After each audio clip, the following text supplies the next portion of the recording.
channel, Evolve with Monette. So happy to have you here sharing some energy with me today. And I'm going to jump right into the subject at hand. Twin flames are about unconditional love, not unconditional and never ending. Let me adjust my light here. Tolerance. A lot of us on this journey get caught up in the twin flame and soulmate and whatever dynamic. And the thing about it is, I say a lot of us here get caught up in this, but the truth of the matter is everybody that's on earth at some point in their life is encountering some kind of relationship that validates them or invalidates them or makes them feel seen or not seen, and it is designed to help you grow. Now, one of the things that I have learned as I've counseled you guys, but also as I have just been in my own life, is that sometimes the person that understands the journey will think this is my job to sit here and be maybe the whipping post for this great love because it's a love for the ages. Well, let me, like surprise, we all think we have a love for the ages.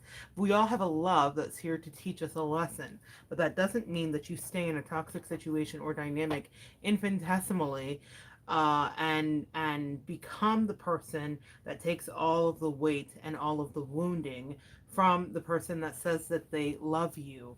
You can love them unconditionally, and during some parts of your journey you won't love them or you won't like them or you fill in the blank. But the truth of the matter is that you are called to love yourself too unconditionally, and that means you are not called to be in the energy vibration with this person who is so toxic if they are toxic for you. A lot of people are aware of what our journey is, meaning your counterpart that may not seem like they are fully aware, but they're playing games. And I have it on good authority because it's something that mine told me specifically. I thought you'd be here forever. So they thought that they could play games forever. And that's where it means we can unconditionally love someone and not be unconditionally tolerant of their toxic or piss poor behavior. You have to stand up for yourself. You have to love yourself enough. You have to think that you're worth and you deserve having someone in your life that is valuing you. And a lot of you guys might need to release and let go of that connection in order for you to find yourself in a place where you actually feel truly loved and validated. I'm going to pull a few cards for you here. I just wanted to give you that quick message. It's not what you think. And I said a few, and it's really interesting to me, the cards that came out. I'm going to show them to you, and we're going to tell the story. Four flipped out at once. We'll take them. Okay, the King of Pentacles, the Hangman, the Sun, and the Two of Pentacles. This is my angels are so amazing. This is precisely what I'm talking about. You literally show up here if you're representative of the stable energy in a relationship, if you are on the side that's aware of the connection and is understanding that. The other person is juggling Two of Pentacles and happy about it because they think that you've been this all the time. This eventually keeps you stuck, which is what the Hangman is about, until you see the truth and you free yourself. Leo energy here with the Sun. That's also not coincidental because that's about your self-esteem. That's yellow associated with our solar plexus. That's about raising your vibration.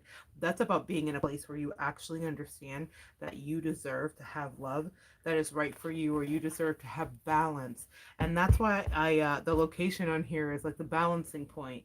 And at the bottom of the deck, we have the card of justice here. So what your angels are communicating for you guys, or whoever needs to see this, you are not supposed to stay and take crappy behavior. You're not supposed to stay and take F-boy behavior. You're not supposed to stay and have no clarity. Confusion is of the devil. And what I mean by the devil is I don't mean anybody evil is coming to get you, though you may think your kind of part is evil. I know I sure did by the time it was over with.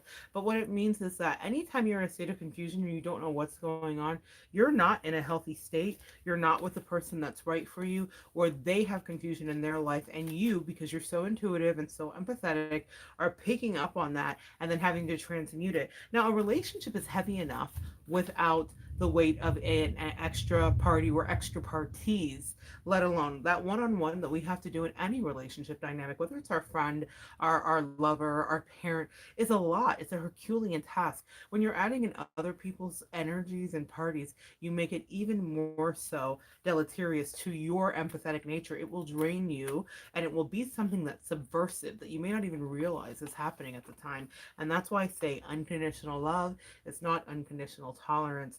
People get fired every day. And for some reason, we have this idea, especially those of us with abandonment issues, especially those of us with triggering mother or father wounds, which we all have on some level. We think that if we don't stay attached to this thing that's so familiar and so comfortable, that what we're going to do is lose everything and that our stability threatens to come from beneath us. But I dare say and submit to you, sweet empath listening, you become more stable when you disconnect from someone who is unstable. You stabilize yourself. I watched it in my life happen, and I'm saying happiness because that's what it brought me, was real happiness when I disconnected. It's one of those things where you see in the movie and it feels really cliche when someone's like, if you love me, stay away. That's truly how I felt, and how I have that's the energy that I held, because I realized that to be in a relationship with somebody that unbalanced me because they were so unbalanced was not healthy or conducive for my growth or my calling or for the people that I would communicate with or teach or counsel in the future. It didn't put me in a state of being able to be grounded, and that's why you can't be unconditionally tolerant. It doesn't mean that your person is terrible. Not all of your people are terrible. Not all of your people are narcissists.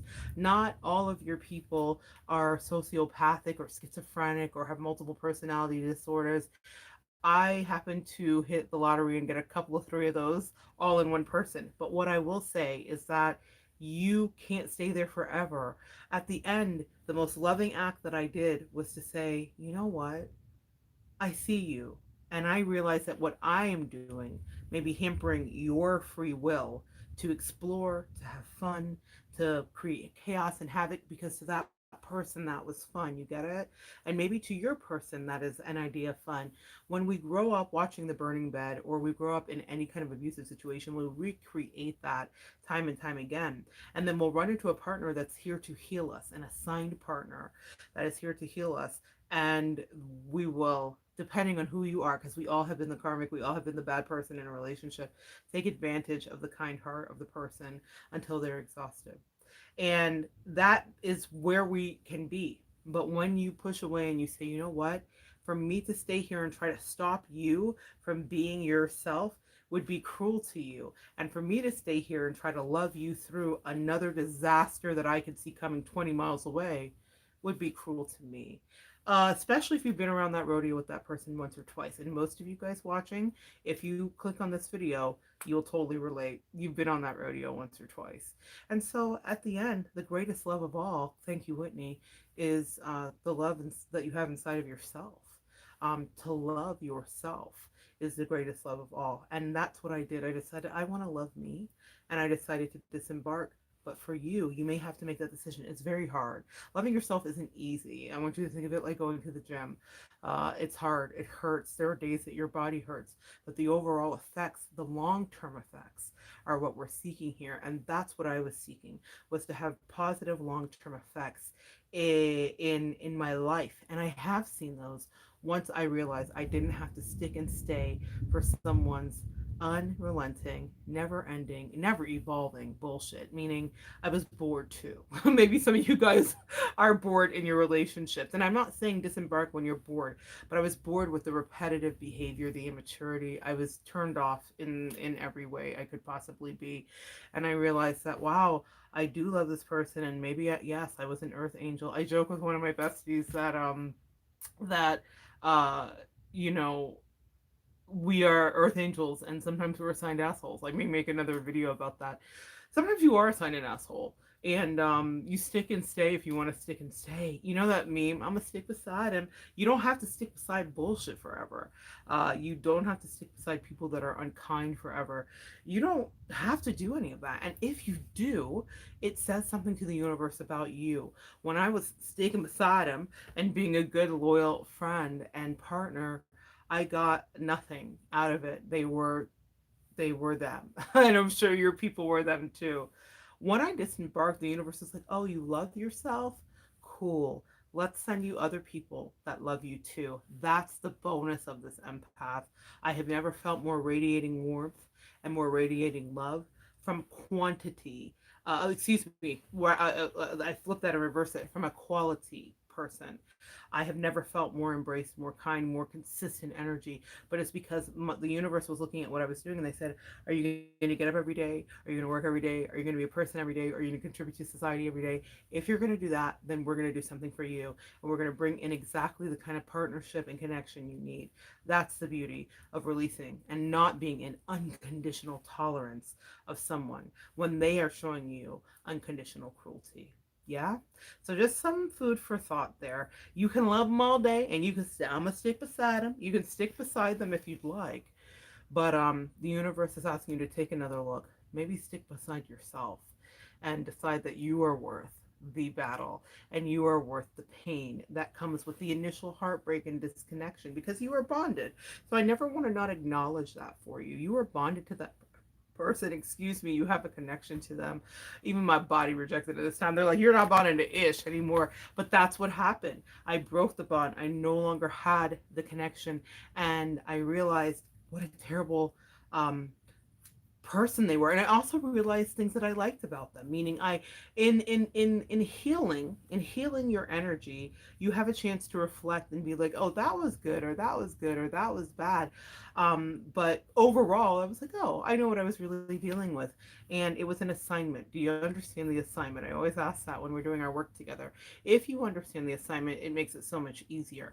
I was assigned 20 years ago to somebody to help them reconnect with their family, blood relatives, sister specifically, and their mother that had crossed over and other things. I had done my job. I was also there to help protect a child. I thought it was about them. And that's another little message that's coming in here. Maybe that soulmate twin flame journey you think you're on isn't so much about you or love or good sexy time or a good friendship or a good boss partner relationship, whatever your dynamic is. Maybe it's about the periphery. For me, it was the peripheral people, her mother, the child, a sister. There were things that I had to do. And yes, I was assigned an asshole, but I still had to do it. And when I did it, I realized, yes, now I completed my task. I showed up. I did the job. And then I said, ah, I see. This was never about us. And what a relief. What a relief. What a relief. And that's what I want you guys to feel, is the relief of that. Maybe sometimes it's never about you and the person you think. I did my job regarding her family. That's exactly what I was there to do. I felt great about it upon the exit because I knew I had stitched all the pieces together in the right way, even for her own protection, whether she realized that or not. I had done what I was supposed to do, but that didn't mean that I was going to be there to be crapped on and treated badly or gossiped about or talked about or narked on. No, no, no, no, no. My job here is done. It's important to know when to bow out gracefully. You know, a narc is never going to be different. Someone who is mentally ill is never going to change that. And listen, we all deal with our own levels of mental illness. I certainly do, okay, as well. But they're not going to change that. They don't change. You can love them, and what you'll do is grind yourself down to a nub. You ever sharpen a pencil too much, and then it gets like this short, and it's essentially useless. And that's what you become, empath, when you keep it loving and loving and loving beyond yourself. Reciprocity is necessary. Being fed into makes you glow. All right, I cannot tell you anymore. I'm gonna lean into the light. It makes you glow when someone's loving you right. You look better, you feel better, you smell better, you are better, your money's better, your life's better, your car runs better, everything is better. Everything is not all about relationship, but the person loving you right has to start with you. Yes, I have lovely energies that feed into me that are that are almost unbelievable. I almost sometimes I ask some people like, "What planet did you come from? Like, who are you?" But the truth of the matter is, it's a karmic rebalancing. I have fed into people that way, and so have you, empath. And that means that you get that back. But the first person that has to feed into you is you. When I decided I am not going to love unconditionally and with unconditional tolerance for bullshit, the universe was like, ah, you've got the lesson, daughter, grasshopper, and now we can take you to the next level of your life. And now we can surround you in energies that feel right for you, that actually value you. That's what you have waiting for you, okay? I'm done prattling. I said I was only going to go 15. I'm going to stick to that. So good to share some energy with you. For any of you guys that are going to watch this on the playback, I've got some other lives coming up tonight, and we'll do some readings as well. So if you pop on, maybe you'll get lucky. Let's see what the universe has in store. Come back and join me next time, and we will continue to evolve together.